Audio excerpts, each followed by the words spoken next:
রাধে রাধে, জয় শ্রীকৃষ্ণ। এ একটি ঐতিহাসিক দুর্গ।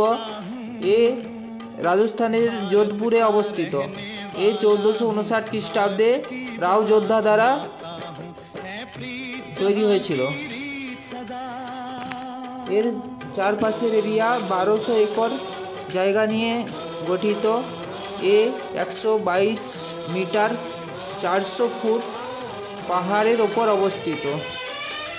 ঐতিহাসিক সৌধ দেখার জন্য চ্যানেলকে সাবস্ক্রাইব, লাইক, শেয়ার, কমেন্ট করো বন্ধুরা। कुछ और न आता हो हमको, हमें प्यार निभाना आता है।